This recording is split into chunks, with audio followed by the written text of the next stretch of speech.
Kita akan lanjut seri daripada Grieve Not the Holy Spirit. Ini adalah bagian ketiga.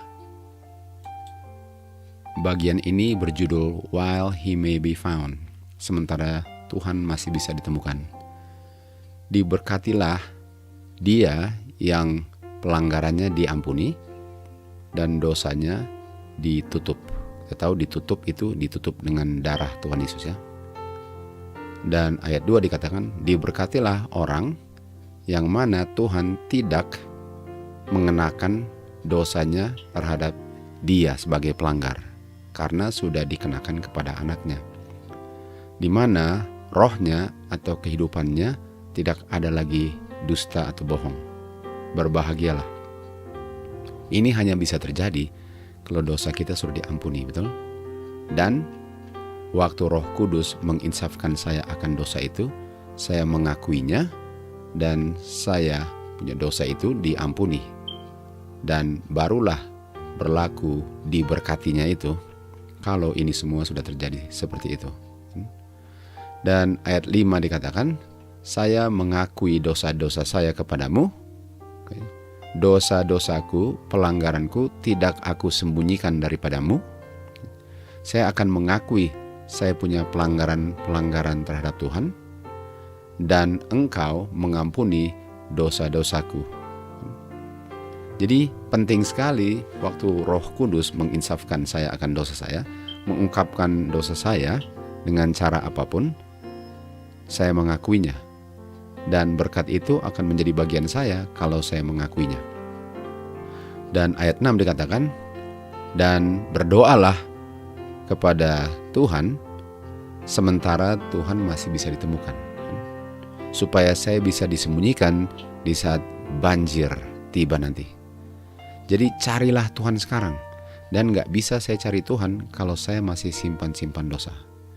Diberkatilah orang yang dosanya sudah diampuni, dan dia akan dipelihara Tuhan, akan disembunyikan Tuhan di masa yang sangat gawat nanti, di masa kesukaran, di masa kepicikan Yakub.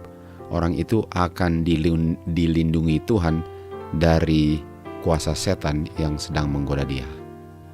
Di Yesaya 55 ayat 6 dikatakan, carilah Tuhan sementara dia masih bisa ditemukan. Panggillah akan dia sementara dia masih dekat. Artinya ada saatnya di mana Tuhan tidak bisa ditemukan lagi. Karena kalau kamu mau cari Tuhan di saat tidak ditemukan lagi, dia tidak akan ditemukan, karena Tuhan hanya bisa ditemukan di saat waktu tertentu di mana dia masih bisa dicari dan ditemukan. Artinya di saat pintu tertutup sudah selesai. Saya punya kesempatan untuk selamat sudah selesai. Dengan sikap saya, bagaimana saya memperlakukan teguran Roh Kudus itu lah yang akan menutup pintu saya untuk selama-lamanya. Sefanya 2 katakan, carilah Tuhan, carilah kebenaran, carilah meekness, agar di hari kepicikan Yakub itu kamu bisa disembunyikan atau dijaga dari penggodaan setan. Walaupun setan sedang menggoda untuk saya berdosa, tapi saya sudah dibentengi dengan kebenaran Tuhan. Dan carilah di ayat 2, carilah Tuhan sebelum dijalankannya undang-undang. Jadi akan ada undang-undang untuk membunuh semua umat Tuhan yang tidak mau tunduk kepada kuasa pemerintahan yang membuat hukum yang bertentangan dengan hukum Tuhan. Tuhan akan melindungi umat Tuhan. Tapi umat Tuhan yang dilindungi ini hanyalah mereka yang dosanya sudah diakui dan sudah diampuni sebelum pintu tertutup. Yesaya 55 ayat 7 dikatakan, biarlah orang yang jahat meninggalkan kejahatannya, biarlah orang yang tidak benar berpaling dari pikiran-pikiran yang tidak benar. Biarlah dia kembali kepada Tuhan. Tuhan akan berkemurahan bagi dia, dan dia akan dengan limpah mengampuni. Kita sudah belajar bahwa tidak ada dosa yang tidak bisa diampuni. Tidak ada pelanggaran separah apapun yang tidak Tuhan ampuni. Dengan catatan, saya akui dan saya menyadarinya, mengakuinya waktu Roh Kudus melalui firman-Nya, melalui orang-orang yang mengabarkan kebenaran, melalui bisikan dalam hati. Gitulah caranya untuk Roh Kudus menginsafkan saya akan dosa-dosa saya. Karena kalau saya mengeraskan hati, tambah lama, tambah tidak terdengar suaranya, dan satu kali kelak saya nggak akan dengar lagi suaranya. Dan waktu saya nggak akan dengar lagi, jangan heran kalau pintunya sudah tertutup. Amos 8 ayat 11 dikatakan, akan datang harinya di mana Tuhan akan mengirim masa kelaparan. Bukan kelaparan roti jasmani atau air minum, tapi kelaparan akan mendengar firman Tuhan. Di sini Tuhan tidak bisa ditemukan lagi. Karena di saat masih bisa ditemukan, saya tidak mencarinya dengan segenap hati saya. Karena masih banyak hal yang lain di dunia ini yang saya rencanakan, yang saya mau nikmati. Saya punya kehidupan ini di dunia ini lebih penting daripada mencari Tuhan. Dan di saat Tuhan sudah tidak bisa ditemukan lagi, barulah saya cari Dia. Dan saya carinya bukan karena saya membutuhkan Dia dan mengasihi Dia, karena sekarang saya sedang mengalami kesusahan dalam kehidupan saya, karena penghakiman Tuhan sedang melanda dunia ini. Akan ada calamities, akan ada masa kelaparan. Dan kalau saya cari Tuhan hanya karena kehidupan saya menderita, hanya karena saya mau Tuhan tolong saya untuk luputkan saya dari penderitaan, artinya saya nggak cinta Tuhan. Karena harusnya saya cari Tuhan kapan saja, dengan motif yang benar, bukan dengan motif luputkan saya, setelah diluputkan lalu kembali ke kebiasaan-kebiasaan yang saya lakukan sebelum ini. Jadi carilah Tuhan, karena kita hidup di dunia ini diberikan kesempatan. Dan bagaimana saya hidup di dunia ini, bagaimana saya menggunakan nafas Tuhan dalam kehidupan ini, akan menentukan apakah nafas kehidupan itu akan diperpanjang selama-lamanya atau akan ditarik selama-lamanya. Saya punya kehidupan ini bukan untuk nikmati dunia ini lalu tidak peduli sama firman Tuhan. Tuhan berikan kesempatan ini, berikan nafas kehidupan untuk menjadi ujian bagaimana saya memperlakukan nafas kehidupan ini. Dan kalau saya menggunakan nafas kehidupan ini untuk kepelisiran dunia dan hanya mengaku sebagai pengikutnya, tapi sungguh-sungguh tidak mencari Dia dengan seksama dan sepenuhnya, dan tidak mencintai firman-Nya dan tidak hidup berdasarkan firman-Nya, itulah buktinya bahwa saya tidak tertarik untuk kebenaran Tuhan. Dan untuk hidup selama-lamanya ialah untuk mencintai firman-Nya dan hidup sesuai dengan perintah-Nya. Jadi kalau dalam kehidupan ini saya tidak hidup sesuai dengan perintah-Nya, kenapa saya mau hidup selama-lamanya dengan perintah-Nya yang dalam ujian dalam kehidupan di dunia ini saya menyangkal, saya menolak, malahan saya mengolok-olok orang yang mencintai kebenaran. Sudah pasti kehidupan itu tidak akan diperpanjang. Karena saya sudah buktikan bahwa saya tidak mencintainya. Jadi kita lihat di sini bahwa akan ada masa kelaparan, dan kelaparan itu ialah untuk mendengar akan firman Tuhan. Dan ayat 12 dikatakan, dan mereka akan mengembara dari laut ke laut, dari utara ke timur, mereka akan mencari firman Tuhan, tapi mereka tidak akan menemukannya. Makanya kita cari Tuhan, cari firman-Nya, mengerti firman-Nya, dan mencintai firman-Nya, dan menghidupkan firman-Nya, walaupun segala macam konsekuensi akan terjadi waktu kita menghidupkan firman Tuhan. Akan diolok, mungkin akan dipecat, akan dibilang fanatik. Tapi itulah ujiannya.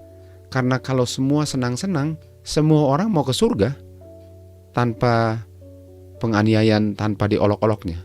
Jadi orang yang benar-benar mencintai firman Tuhan, dia akan tetap mempertahankan firman Tuhan apapun konsekuensinya.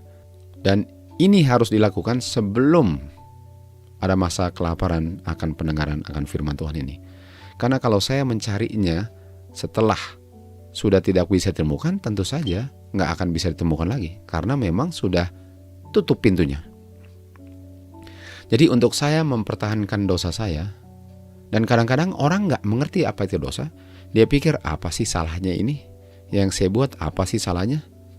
Itu menunjukkan bahwa orang itu tidak tahu hukum Tuhan, tidak mengerti kebenaran, sehingga standar benar dan salahnya sudah nggak sesuai dengan firman Tuhan. Sehingga dia pikir, ini nggak ada salahnya kok. Padahal itu sangat salah berdasarkan standar Tuhan. Tuhan punya standar sangat tinggi, sementara manusia punya standar sangat rendah. Dan sementara dia pikir dia sedang menurut firman Tuhan, dia sedang menginjak-injak hukum Tuhan. Karena dia nggak mau belajar sebenarnya apa itu firman Tuhan dan hukum Tuhan yang nampaknya dia sedang langgar. Kehidupan ini diberikan untuk itu. Untuk cari tahu apa firman Tuhan, untuk mempelajari apa yang benar dan salah. Tuhan memberikan kehidupan ini. Tuhan Yesus, anak Bapa, mati di kayu salib agar kita diberikan kesempatan lagi untuk menurut. Jadi saya harus jujur, saya harus tahu benar-benar apakah ini firman Tuhan atau ini adalah ajaran manusia, walaupun saya nggak bisa buktikannya, tapi karena saya suka ajarannya, saya bilang itu benar, padahal salah karena saya sendiri tidak tahu dan tidak menyelidikinya sendiri berdasarkan apa yang difirmankan firman Tuhan. Jadi kalau saya tetap memperkeraskan diri dalam pelanggaran hukum Tuhan, lama-lama saya akan bilang bahwa itu kan nggak salah, buktinya orang lain melakukannya. Jadi sekarang standarnya ialah orang lain melakukannya. Dan pemimpin gereja itu lakukan kok. Itu ketua jemaat lakukan kok. Teman-teman saya lakukan kok. Artinya nggak ada salahnya. Ini namanya a sin of presumption. Karena saya tetap menolak akan teguran Roh Kudus, lama-lama saya benarkan dosa itu yang adalah dosa dengan segala macam alasan bahwa semua orang melakukannya. Akhirnya saya akan melakukan great transgression, yang Daud bilang saya tidak mau kedapatan melakukan great transgression, yang adalah dosa itu nggak pernah akan bisa diampuni lagi, karena nggak pernah akan saya akui lagi kalau saya nggak pernah tahu bahwa itu salah, dan saya sudah mengambil kesimpulan bahwa nggak ada salahnya kok apa yang saya bikin. Ibrani 6 ayat 4 katakan, mustahillah bagi mereka yang pernah menerima kebenaran, mencicipi kebenaran, dan merasakan kuasa Roh Kudus dalam kehidupan mereka, mencicipi betapa manisnya firman Tuhan, dan kuasa Roh Kudus mustahil bagi mereka. Mustahil bagi mereka untuk apa? Kalau mereka sudah mengenal kebenaran, sudah tahu kebenaran, atau sudah diungkapkan kebenaran dan menolaknya, mustahil bagi mereka untuk apa? Katakan di sini, mustahil bagi mereka kalau sudah tahu kebenaran, lalu mereka jatuh kembali atau mereka tolak kebenaran itu, lalu mereka mau bertobat. Mustahil untuk mereka bertobat karena Roh Kuduslah yang menginsafkan saya akan dosa saya sehingga saya bertobat. Jadi bagaimana saya mau bertobat akan sesuatu yang saya bilang nggak salah? Bagaimana saya bisa bilang itu salah kalau saya mempertahankan selama ini bahwa itu benar? Jadi bukan karena Tuhan yang tutup pintu sayalah yang menutup pintu saya terhadap kebenaran Tuhan. Jadi sayalah yang membuat saya nggak bisa bertobat, karena sayanya yang nggak bisa bertobat, bukan Tuhan nggak mau mengampuni. Tuhan selalu siap untuk mengampuni. Sayanya yang tidak mau diampuni, dengan saya tidak mau mengakui dan tidak mau bertobat. Kenapa saya mau bertobat dan mengakui kalau yang saya lakukan saya bilang itu tidak salah? Karena setiap kali ditegur salah, saya bilang itu tidak salah. Akhirnya yang tidak salah menjadi yang saya bilang tidak salah. Saya bilang, kenapa saya mau mengakui sesuatu yang tidak salah? Dan inilah saatnya di mana saya punya pintu sudah tertutup selama-lamanya, sementara saya nggak tahu sudah tertutup. Nggak ada orang yang tahu tutup pintunya. Oleh sebab itu, jangan coba-coba untuk mengulur-ulur waktu dan mengharapkan bahwa pintu masih terbuka, karena setiap langkah yang saya ambil menuju jurang, satu kali kelak saya akan masuk jurang. Jadi walaupun belum masuk jurang, tapi saya sudah satu langkah lebih dekat pada jurang itu. Dan satu kali kelak, langkah yang saya ambil itu langkah masuk jurang. Dan gak ada yang tahu itu. Gak ada yang tahu. Dan sudah masuk jurang pun tidak tahu. Ibrani 10:26 dikatakan kalau kita willfully artinya melakukan sesuatu yang saya tahu salah, tetapi saya sudah pikir benar kan. Karena mengeraskan hati terhadap Roh Kudus, saya pikir benar. Dan saya lakukan itu karena saya pikir itu benar, walaupun dulu saya tahu itu salah. Tidak ada lagi korban yang akan mati untuk menggantikan kematian kamu. Nggak bisa bertobat lagi. Satu kali kelak, kamu punya pintu sudah tertutup. Dan kamu pun tidak tahu. Di Review and Herald dikatakan, Tuhan mengirim amaran bagi umat-umatnya, bukan untuk membinasakan mereka, tapi untuk mengkoreksi kesalahan-kesalahan mereka. Dan Roh Nubuat bilang, saya nggak pernah memberi kesaksian untuk bilang bahwa kamu sudah melakukan dosa yang tidak bisa diampuni. Tuhan nggak pernah kirim orang untuk bilang bahwa kamu punya dosa itu adalah dosa yang tidak bisa diampuni. Jadi manusia nggak bisa bilang ini dosa yang kamu bikin ini adalah dosa yang terakhir di mana Tuhan tidak bisa mengampuni lagi. Karena kita tidak tahu. Biarlah kita jangan membuat orang discouraged walaupun mereka melakukan yang salah dan mengeraskan hati. Dengan memperlakukan mereka seakan-akan mereka sudah melakukan atau sudah commit dosa yang tidak bisa diampuni. Tapi walaupun kita nggak bisa tahu, kita tahu itu adalah satu langkah menuju dosa yang tidak bisa diampuni. Youth instructor bilang, jangan buang-buang waktu. Akuilah kepada Kristus tanpa tunda-tunda waktu. Untuk mendukakan Roh Kudus kan, adalah satu hal yang sangat tidak baik. Kamu tidak tahu, bisa saja waktu kamu mendukakan Roh Kudus, waktu kamu mengeraskan hati, bisa saja itu terakhir kali kamu akan dengar teguran Roh Kudus. Walaupun kita nggak tahu kapan terjadinya, tapi kalau kita tetap mengeraskan hati untuk tidak mau mengakui dan mengeraskan hati dan tidak mau terima kebenaran dan menyangkal kebenaran yang diberikan Tuhan untuk selamatkan kita, satu kali kelak tanpa sepengetahuan manusia kita sudah mendukakan Roh Kudus dan sudah komit dosa yang tidak bisa diampuni. Semoga ini gak pernah akan terjadi.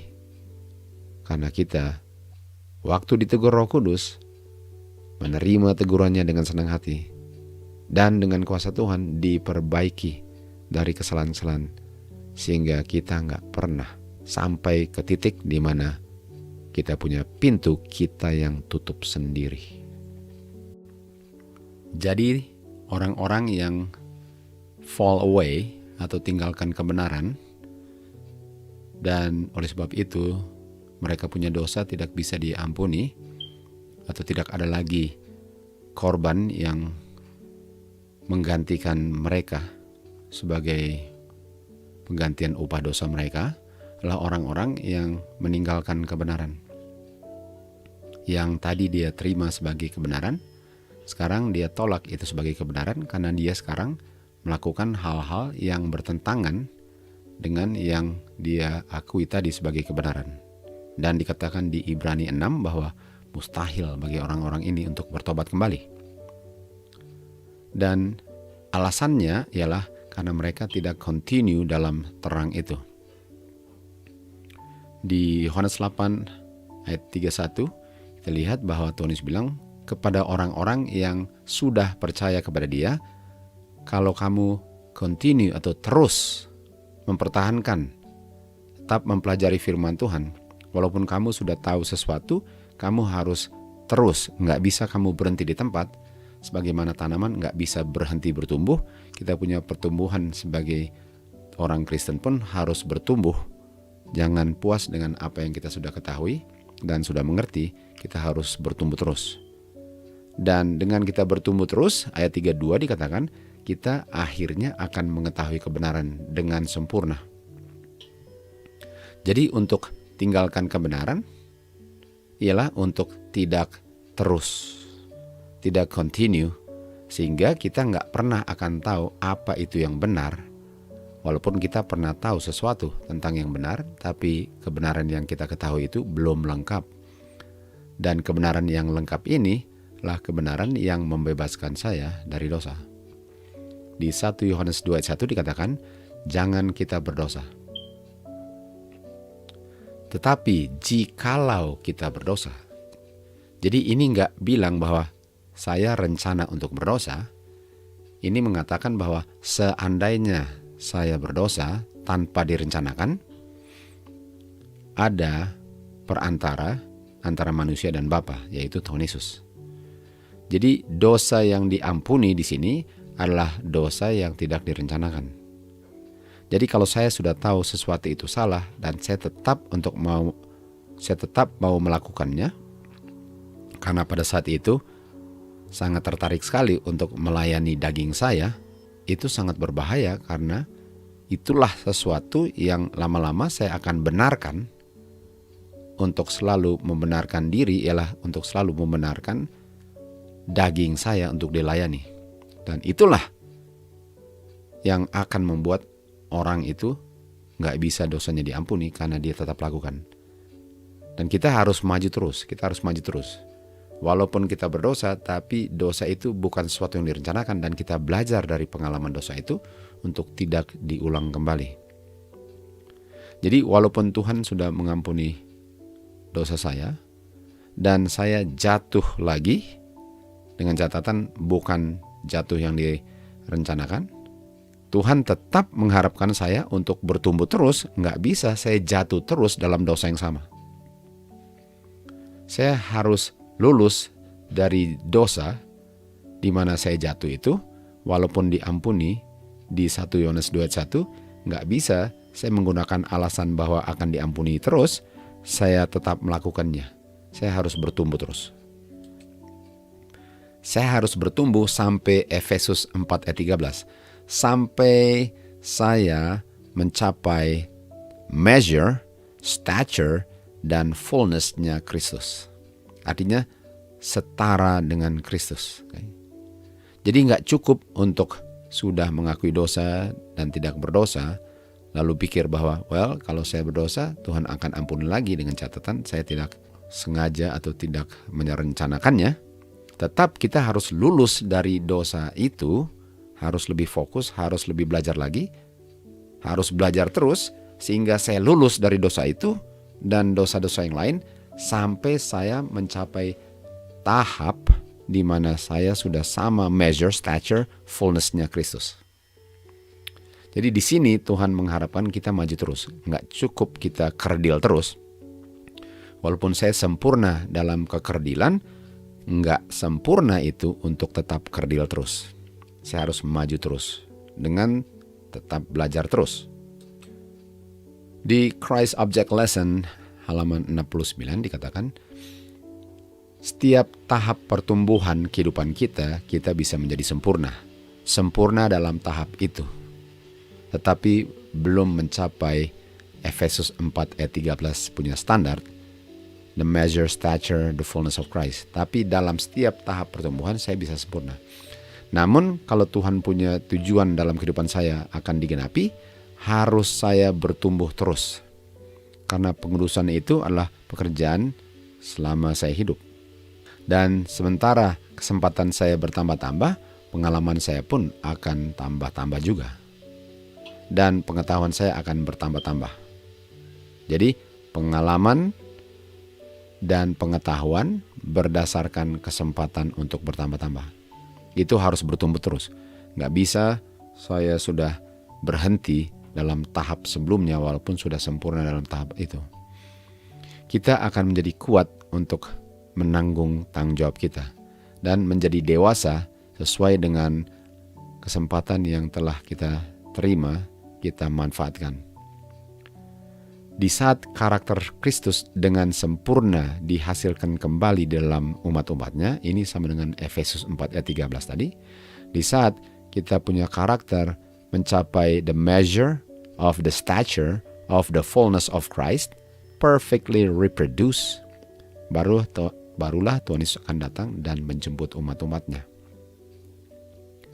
Jadi dari mereka yang membanggakan terang mereka, namun mereka gagal untuk berjalan di dalam terang itu, Kristus katakan, lebih baik Tyre dengan Sidon di hari penghakiman daripada kamu. Dan kamu ini adalah Kapernaum, dan Roh Nubuat tulis di sini bahwa Kapernaum itu lambang daripada Seventh Day Adventist yang memiliki banyak terang, atau kesempatan terang yang diberikan, kan, yang sudah ditinggikan berdasarkan kesempatan untuk terima terang, tapi akan dibuang ke neraka kalau pekerjaan-pekerjaan yang diharapkan untuk dilakukan di dalam mereka tidak dilakukan, kan? Sementara Sodom yang sudah dibinasakan dibandingkan dengan Seventh Day Adventist yang sudah banyak terang, Sodom tidak akan dibinasakan berdasarkan terang mereka kalau dibandingkan dengan terang Seventh Day Adventist yang sudah terima dan tidak menghidupkannya. Jadi nggak ada gunanya untuk ada tulisan Roh Nubuat, mengerti firman Tuhan, kalau kita tidak maju terus, kita tidak kembangkan pengetahuan kita untuk mencapai titik di mana kita mencapai titik Efesus 4 ayat 13. The measure stature, the fullness of Christ. Atau perfectly reproduce. Jadi nggak cukup untuk saya ada kebenaran kalau saya tidak bertumbuh atau naik tahap dalam proses pertumbuhan kekristenan ini. Dan kalau saya tidak bertumbuh dan saya tetap dalam kekerdilan saya, walaupun saya sempurna dalam kekerdilan saya, tapi tanaman itu nggak bisa dibilang sempurna kalau belum menghasilkan buah. Walaupun dia adalah tanaman yang sempurna dalam tahapnya, tanaman itu diharapkan untuk bertumbuh, untuk menghasilkan buah. Jadi kalau saya tetap dalam tahap pertumbuhan saya dan tidak bertumbuh, di saat pintu tertutup, akan dibilang dia yang unjust. Artinya kalau dia unjust, dia sudah unjust untuk dibilang unjust selama-lamanya. Artinya dia dimeteraikan dalam posisi unjustnya.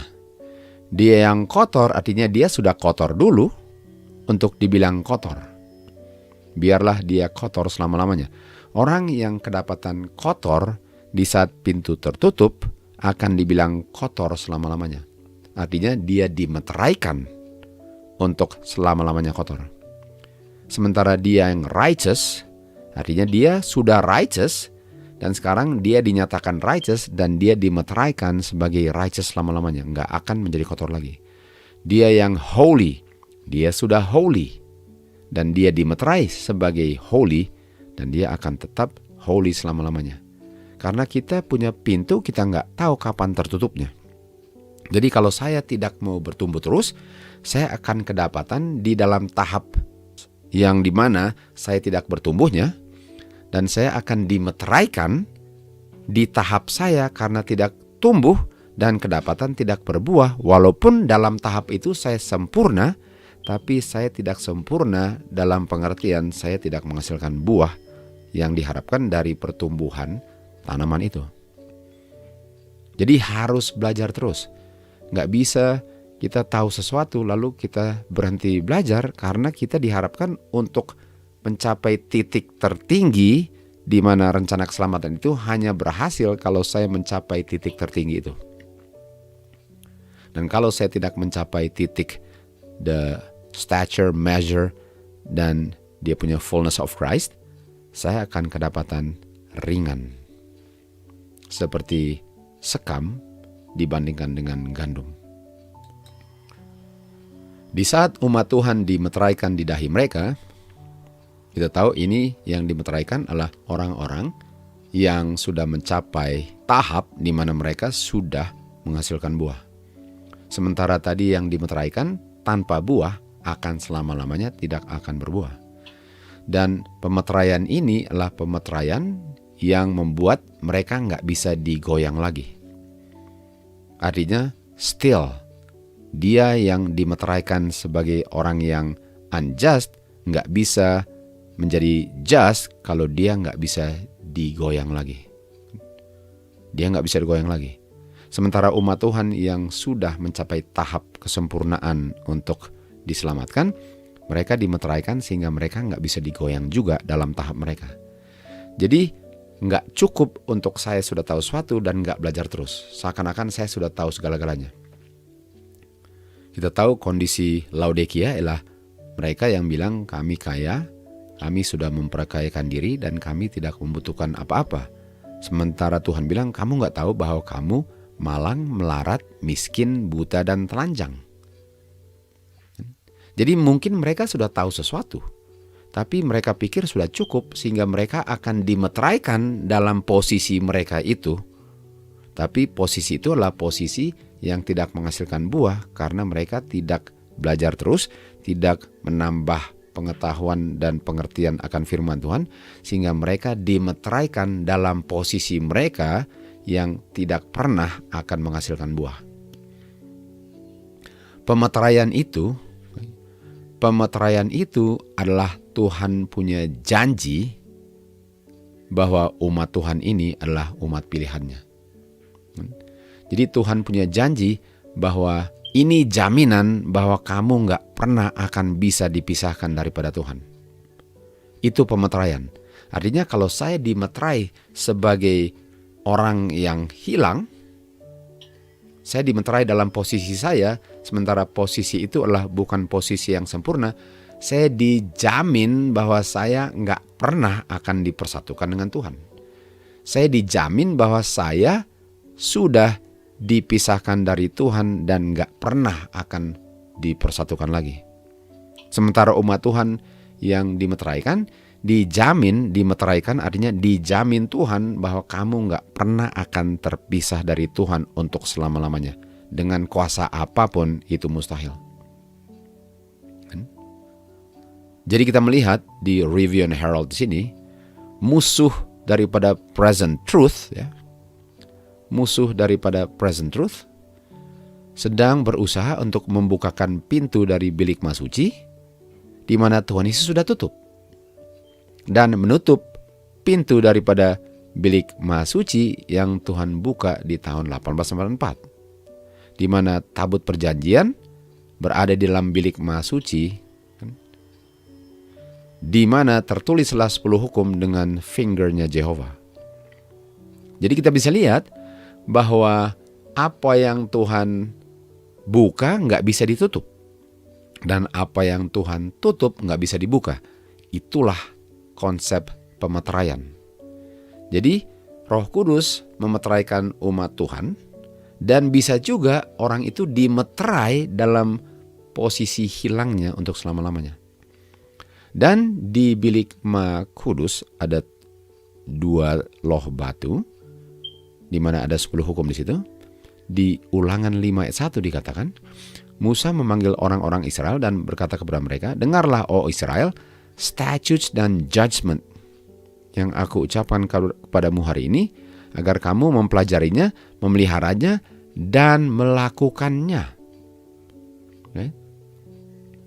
Artinya, kalau saya punya pintu sudah tertutup, saya nggak pernah bisa belajar statutes dengan judgment, karena pintu untuk mengerti itu sudah tertutup. Dan orang-orang yang sudah masuk, sementara pintunya tertutup di belakang mereka, jadi mereka sudah masuk, mereka adalah orang-orang yang memelihara hukum Tuhan dengan memelihara status dengan judgment.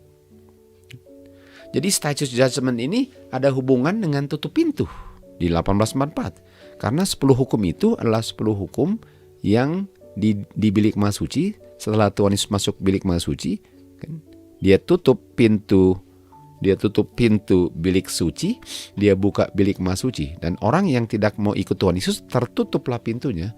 Sehingga mereka nggak pernah tahu 10 hukum, mereka nggak akan pernah tahu status dengan judgment.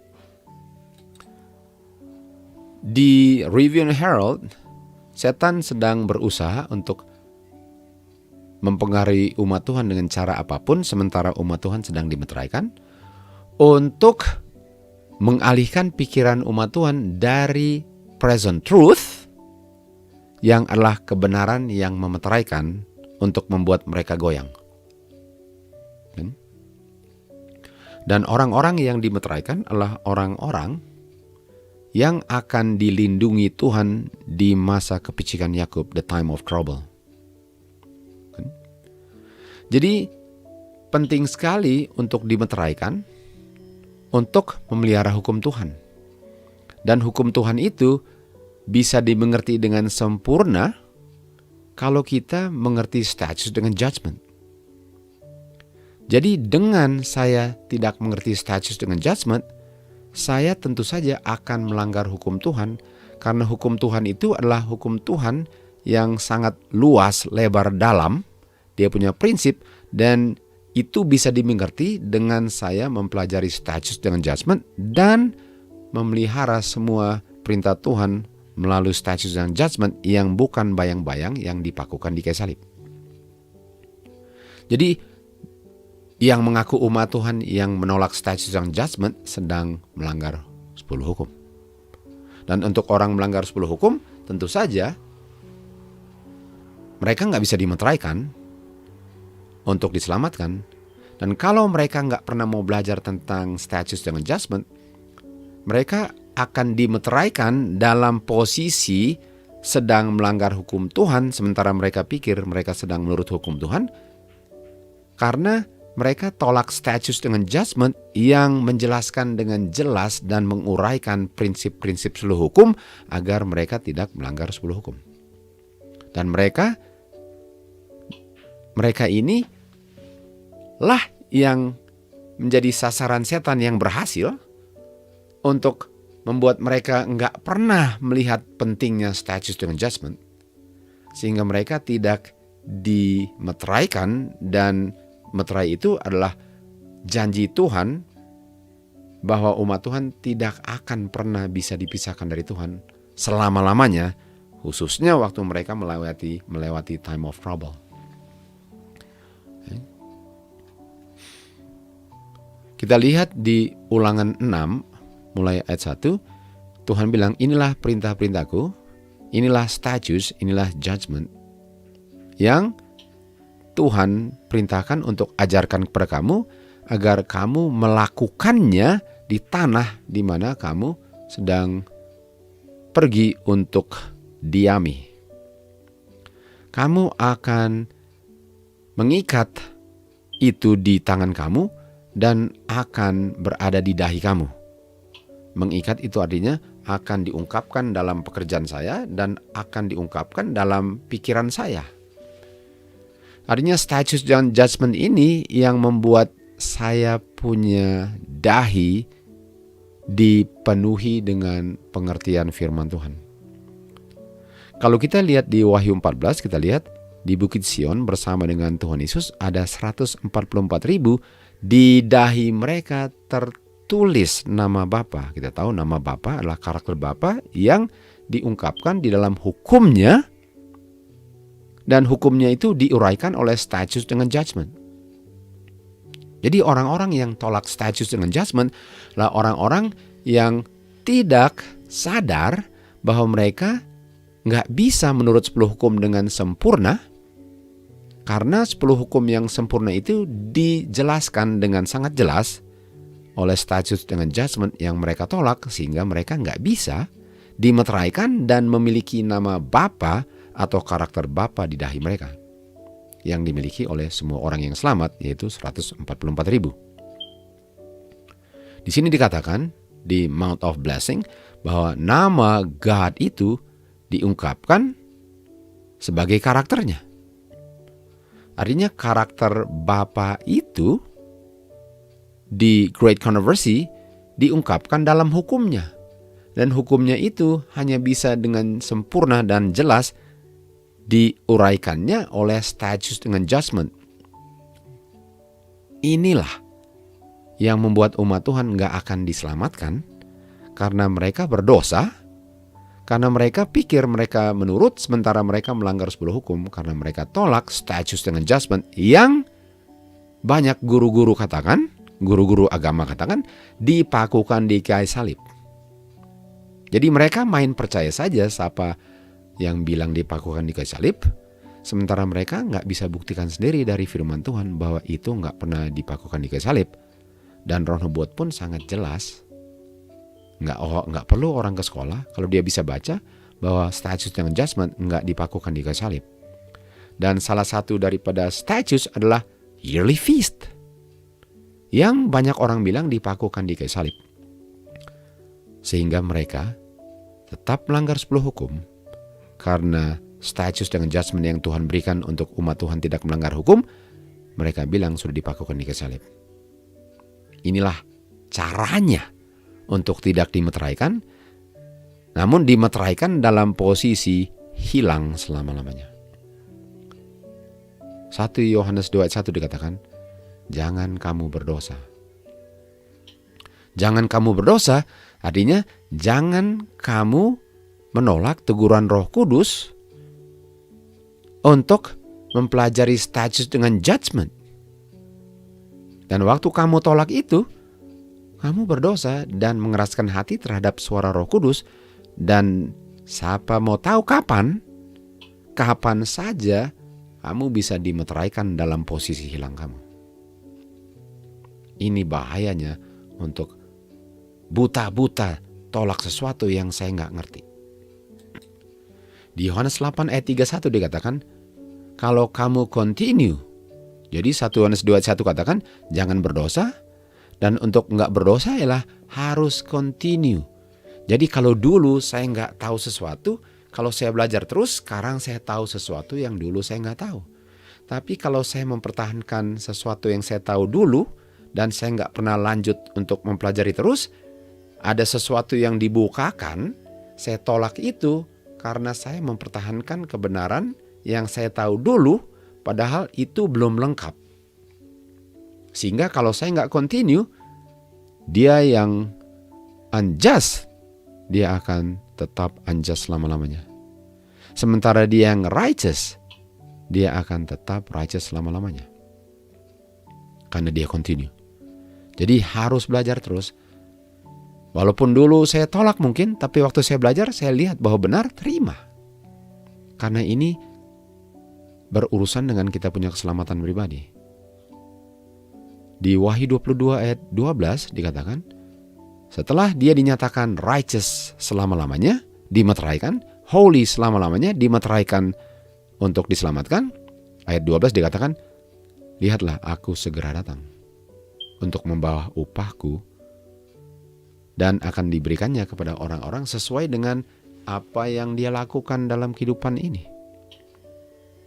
Kristus sedang menunggu karakternya untuk diungkapkan di dalam gerejanya dengan sempurna. Dan di saat karakternya yang sempurna diungkapkan dalam gerejanya, di saat dia dikatakan righteous selama-lamanya, holy selama-lamanya, di saat dia dimeteraikan, di saat karakternya Kristus perfectly reproduce dalam gerejanya, dia akan datang. Jadi Wahyu 22 ayat 11 diikuti ayat 12. Christ Object Lesson dikatakan di saat karakternya sama dengan 22:11, Kristus akan datang di 22 ayat 12. Dan sekarang sedang masa pemeteraian di akhir zaman. Janganlah mendukakan Roh Kudus, karena Roh Kuduslah yang memeteraikan engkau. Dan kalau engkau menolak Roh Kudus, engkau dimeteraikan untuk dinyatakan hilang selama-lamanya. Tapi kalau kita menerima teguran Roh Kudus dan merendahkan hati bahwa kita salah dan kita mau diperbaiki, Roh Kudus akan menolong setiap orang yang mau ditolong sampai dia dimeteraikan, siap untuk bertemu dengan Juru Selamatnya di awan-awan. Jadi dengan mempelajari firman Tuhan, saya harus bisa mempertanggungjawabkan apa yang saya pelajari, dan saya tidak perlu malu karena yang saya pertanggungjawabkan saya sudah pelajari dan saya bisa mempertanggungjawabkannya. Karena saya rightly dividing the word of truth. Artinya saya bisa memilah-milah here a little and there a little dalam mempelajari firman Tuhan, sehingga fondasi saya sangat kuat dan bisa dipertanggungjawabkannya. 2 Timotius 2 ayat 15. Di Great Controversy dikatakan setan selalu berusaha untuk mengalihkan perhatian manusia dari Tuhan kepada manusia. Artinya setan mau manusia memperhatikan manusia. Setan membuat manusia untuk melihat kepada uskup-uskup, kepada pendeta-pendeta, kepada professors of theology sebagai pemandu jalan mereka atau yang menuntun mereka. Dan seharusnya mereka menyelidiki firman Tuhan untuk mempelajari tugas mereka for themselves.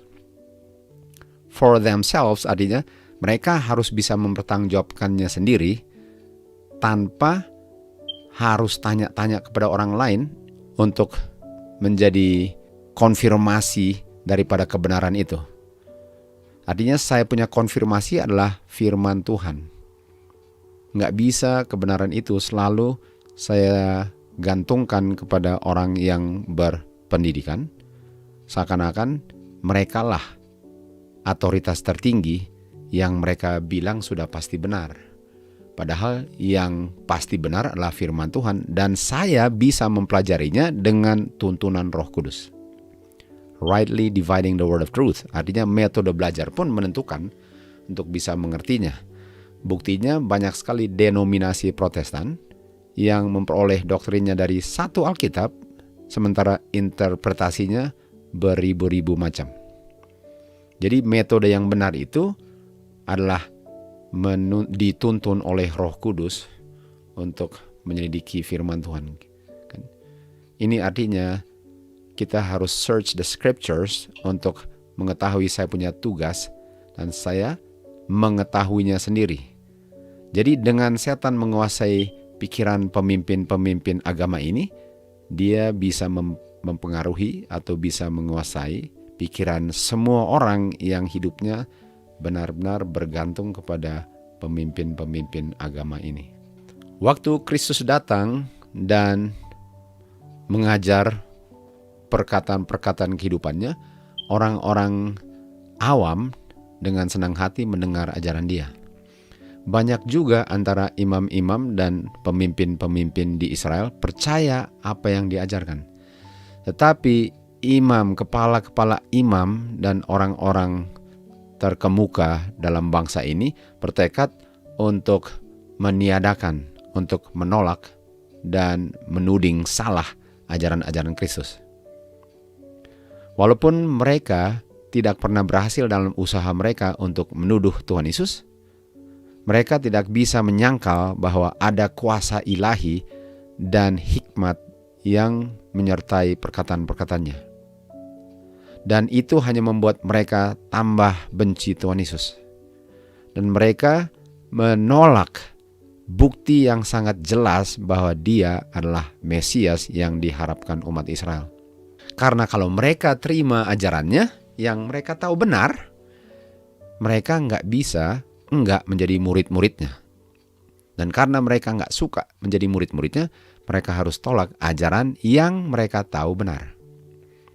Dan musuh-musuh Tuhan Yesus ini adalah orang-orang yang dari kecil diajar untuk menghormati otoritas dan tunduk kepada otoritas, yaitu pemimpin-pemimpin gereja. Mereka tanyakan, bagaimana mereka tanyakan? Pemimpin-pemimpin kita dan orang-orang yang terpelajar nggak percaya Tuhan Yesus. Artinya, saya mau percaya Tuhan Yesus Tapi karena pemimpin-pemimpin agama nggak percaya, artinya bisa saja ada sesuatu yang salah dari Tuhan Yesus, karena nampaknya bagi mereka patokan kebenaran ini adalah orang-orang yang terpelajar, yang ke sekolah belajar teologi ya semua. Bukankah orang-orang yang tinggi ini, orang-orang yang terhormat ini, orang-orang yang bertitel ini, pemimpin-pemimpin agama ini, harusnya mereka menerima Tuhan Yesus kan? Jadi dengan mereka tolak Tuhan Yesus, artinya kita pun dipengaruhi untuk tolak Tuhan Yesus karena patokan kita adalah pemimpin-pemimpin agama. Dengan cara demikianlah orang-orang Yahudi, bangsa Yahudi menolak juru selamat mereka karena patokan kebenaran mereka adalah manusia berdosa yang bertitel. Kita tidak diselamatkan sebagai kelompok-kelompok. Kita diselamatkan perorangan. Jadi saya nggak diselamatkan karena saya tergolong dalam satu denominasi. Saya tidak diselamatkan karena saya satu marga dengan orang lain. Saya tidak diselamatkan karena istri tidak diselamatkan karena suami, anak dan orang tua, om dan keponakan, pendeta atau anggotanya. Saya punya keselamatan sangat pribadi. Saya punya pilihan untuk diselamatkan adalah saya punya pilihan. Saya bisa belajar dengan orang, tapi saya yang mengambil keputusan apakah yang diajarkan benar atau salah dan mau terima atau tolak. Kita diselamatkan individually sebagai orang percaya Jesus Christ. Kan? Walaupun nama kita tercatat di buku-buku gereja spiritual sekalipun, belum tentu kita miliknya Kristus. Dan belum tentu nama kita tertulis di buku kehidupan Tuhan Yesus di surga. Jadi saya punya agama, saya punya religion, itu adalah personal religion dengan God. Nggak bisa dipaksakan. Jadi kalau saya dipecat, belum tentu karena saya salah. Bisa saja karena saya benar dan mempertahankan yang benar, saya dipecat. Dan belum tentu karena lebih banyak orang sudah pasti benar. Buktinya yang selamat selalu minoritas. Ini adalah saya punya tanggung jawab. Tuhan Yesus adalah personal being. Untuk bilang personal being adalah oknum sendiri, oknum pribadi. Tuhan Yesus adalah oknum personal, Bapa adalah oknum personal, dua oknum personal, dan yang diselamatkan adalah oknum personal. Makanya Tuhan Yesus adalah personal savior, dan saya adalah personal yang diselamatkan. Untuk percaya, saya harus kenal dia personal. Saya harus kenal Tuhan Yesus personally. Nggak bisa saya punya pengetahuan itu ditentukan orang lain. Keselamatan adalah pribadi. Karena Roh Kudus, waktu dikirim Tuhan Yesus, fungsinya Roh Kudus ialah untuk berdiam di dalam setiap manusia. Nggak ada yang ditiadakan kecuali ditolak. Tidak ada yang dipilih-pilih, siapa terima dan tidak. Manusialah yang pilih. Dan Roh Kudus itulah yang menuntun orang kepada kebenaran. Sehingga manusia masing-masing bisa diselamatkan secara pribadi karena Tuhan Yesus melalui rohnya bekerja untuk menyelamatkan setiap person, setiap pribadi. Keselamatan adalah pribadi karena dituntun oleh Roh Kudus. Roh Kudus menuntun setiap individual. Itu sebabnya Kristus punya roh adalah omnipresence. Dia berada di dalam setiap manusia untuk menuntun setiap manusia untuk diselamatkan. Kita tidak diselamatkan per denominasi, per grup, per bangunan gereja, per keluarga. Kita diselamatkan pribadi. Bisa saja di dalam satu keluarga ada yang selamat, ada yang tidak, walaupun kita ingin semua selamat. Salvation is personal. Dan yang selamatkan adalah personal savior. Jadi kesimpulannya, apa artinya untuk mendukakan Roh Kudus? Untuk mendukakan Roh Kudus ialah untuk tetap berdosa, dan mengabaikan suara Roh Kudus dalam mengingatkan akan dosa saya dan menginsafkan dosa saya, sehingga saya menjadi nyaman dalam dosa saya, dan saya sudah mulai rationalize, sudah mulai berpikir bahwa nggak penting sekali kok, nggak penting sekali apa yang ditunjukkan Roh Kudus, karena saya membenarkan diri. Kan? Buktinya saya punya dosa itu nggak mempengaruhi orang lain dan sebagainya. Di saat Roh Kudus punya suara saya tolak dan abaikan, apa yang dibilang dosa menjadi sesuatu yang bukan dosa lagi. Saya bisa bilang orang lain melakukannya, Tuhan gak terlalu peduli kok, dosa ini beda dengan dosa orang lain. Lupakan saja, saya nanti taklukkan kok. Gak apa-apa saya masih lakukan, tapi nanti saya taklukkan. Jangan lupa, yang menaklukkan itu kuasa Roh Kudus, dan kalau saya tolak Roh Kudus, bagaimana saya mau menaklukkan dengan kuasa yang saya tolak? Nanti di surga atau di awan-awan baru dirubahkan. Itulah ajaran-ajaran yang sesat semua. Jadi untuk mendukakan Roh Kudus ialah untuk tidak mau menerima tegurannya, menolak firman-Nya, doktrinnya yang sangat jelas.